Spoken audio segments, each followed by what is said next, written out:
previous videos, I have already discussed about the different ratios, solvency ratios, liquidity ratios, increase, decrease, the formulas, the sums solved, everything. Now coming up with the last topic of the chapter, ratios, that is profitability ratios. We should be well aware of why do we need to calculate profitability ratios.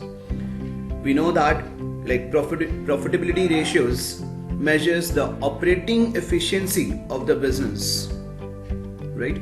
And these ratios are computed in the percentage form. We have 5 such ratios to be calculated under this head. We have gross profit ratio, operating ratio, operating profit ratio, net profit ratio, and return on investments or return on capital employed. In this video, we are going to learn the formulas of profitability ratios. Let us start with the first ratio, that is gross profit ratio. Profitability ratios are based on the sales, and that's why you will find in the denominator part the net revenue from operations. The formula for gross profit ratio is gross profit upon net revenue from operations into 100. Because these ratios are to be calculated, are to be measured in terms of percentage, so multiply 100 will be there in the formula. Net revenue from operations is the total revenue from operations minus revenue from operations return. Total revenue means cash revenue from operations plus credit revenue from operations minus revenue from operations return. Gross profit can also be calculated with the help of the formula as net revenue from operations minus cost of revenue from operations. Cost of revenue from operation is also known as cost of goods sold.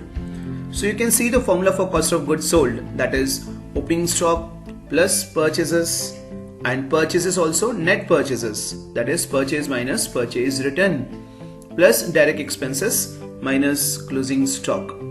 So these are the contents of gross profit ratio. We need to calculate gross profit, we need to have the net revenue from operations, and then multiply by 100. What is the significance of calculating gross profit ratio? Gross profit ratio measures the profit margin on sales.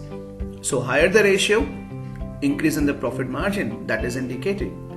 So gross profit should be enough to cover the operating expenses like administrative expenses, selling and distribution expenses, as well as the financial costs like interest on borrowings, depreciation, fixed charges, dividends, and for creation of reserves. Next ratio is operating ratio, one of the very important ratio in profitability ratios. Operating ratio, the formula is cost of revenue from operations plus operating expenses to be divided by net sales, or you can write there as net revenue from operations into 100. Now together these two terms like cost of revenue from operations and operating expenses makes it as operating cost. So that's where the formula you can also write it as operating ratio is equal to operating cost upon net sales into 100, or net revenue from operations also you can use there.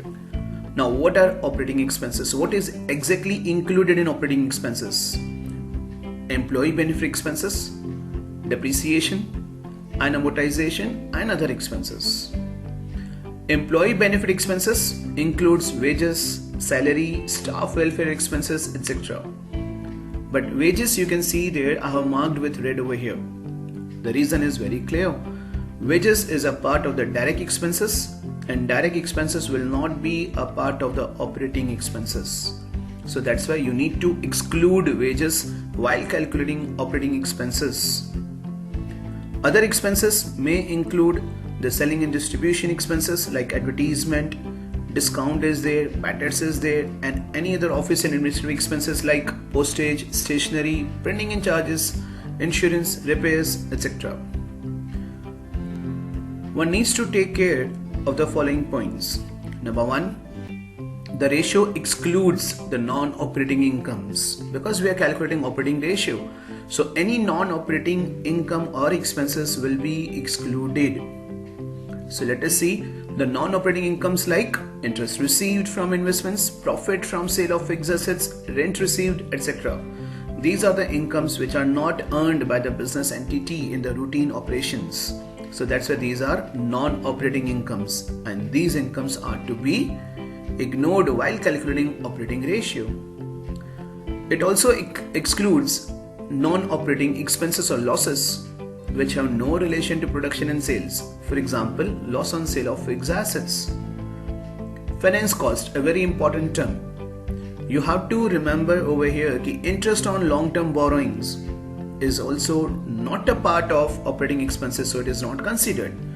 But if finance cost includes interest on short-term borrowing, that has to be included in the operating expenses. Next ratio is operating profit ratio. Operating profit upon net revenue from operations into 100 is the formula. How to calculate or how to check the operating profit ratio? So operating profit ratio can also be checked with the formula as 100 minus operating ratio. Say for example, operating ratio is 75%, which includes the cost of revenue from operations and the operating expenses, right? Operating cost is there. So if I have to calculate the operating profit, so 100 minus 75, that will be 25. What is the significance of this operating profit ratio? The ratio measures the operational efficiency of the business. A lower operating ratio is considered better as it will mean higher operating income. We are talking about the operating ratio over here, right? If operating profit ratio is more, so that is good, but operating ratio which measures the operating cost, right? So lower the better. Operating profit, how do we calculate it? The operating profit can be calculated as net revenue from operations minus operating cost. Otherwise, we know like net revenue from operations is net sales and operating cost is COGS and operating expenses. So its second formula is there.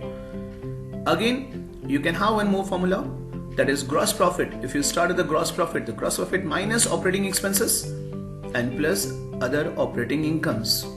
Other operating incomes, especially you need to take care, discount received, commission received, these are the routine incomes of the any business enterprise, right? So discount received or commission received can be the operating income, so that needs to be included. And operating expenses to be deducted from gross profit like administrative expenses, selling expenses, distribution, depreciation, interest, right? Interest on short-term loans, etc. You can have again one more formula if it is based on net profit. So net profit before tax. Net profit before tax plus non-operating expenses minus non-operating incomes. By applying this formula, we can derive this non-operating expenses. Which are non-operating expenses? Which are non-operating income? Many times students do face a problem in this.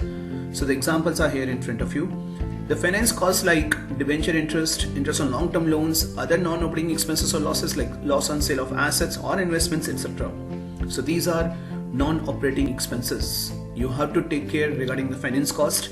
If finance cost includes any interest on short-term borrowings, so that will be operating expenses. But any long-term borrowings will be a non-operating expense. Non-operating incomes like interest received on investment, profit on sale of assets or investments, etc. Net profit ratio.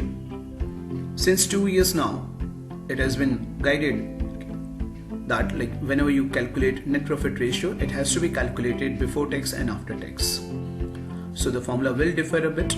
Net profit ratio before tax, the formula is net profit before tax upon net revenue from operations into 100. And if it is to be calculated after tax, so we need to have net profit after tax upon net revenue from operations into 100. How do we calculate net profit before tax? So if we start with the revenue from operations, so we need to deduct the operating cost, that is cost of revenue from operations and operating expenses. Those are deducted, and if any non-operating income is there, so that has to be added, and if any non-operating expenses is there, so that has to be deducted. So when you basically talk about the net profit, for net profit, you just ensure that you deduct all the expenses, whether operating or non-operating. Net profit after tax, it's very easy to calculate. Once you calculate net profit before tax, from there you just simply need to deduct provision for tax of the current year and you will get the net profit after tax. Why is this ratio calculated? So this ratio is computed to measure overall profitability of the business. Higher the ratio in relation to previous year is always desirable, as there is no standard ratio for it. Yes. The last ratio, return on investments or return on capital employed, we normally write it as ROI, right? The formula is profit before interest and taxes, PBIT, or you can write it as EBIT, earnings before interest and taxes, upon capital employed into 100. How do we calculate capital employed? The capital employed is equal to shareholders funds plus long-term debts. Otherwise you can have the assets approach also. We'll see that. Shareholders fund is easy to remember now, share capital plus reserves and surplus. And long-term debts, we know like it's as a long-term borrowing and long-term provisions. ROI reveals the efficiency of the business in using the long-term capital fund by the company for operating purposes. This is a very, very important rate.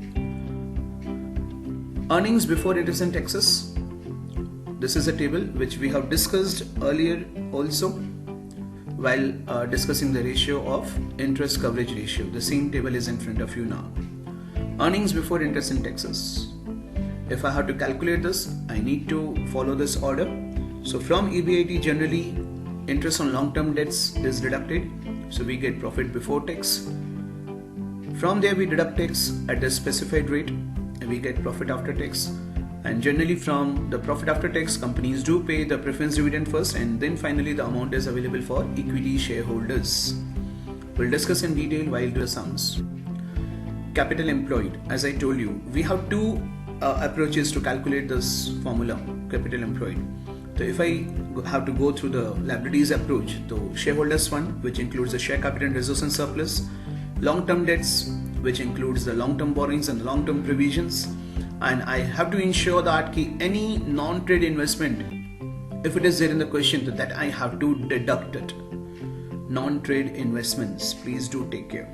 Second formula for capital employed on assets approach, you can see there fixed assets, that is tangible and intangible, plus non-current investments. Again you can see in bracket over there, it's trade investments only.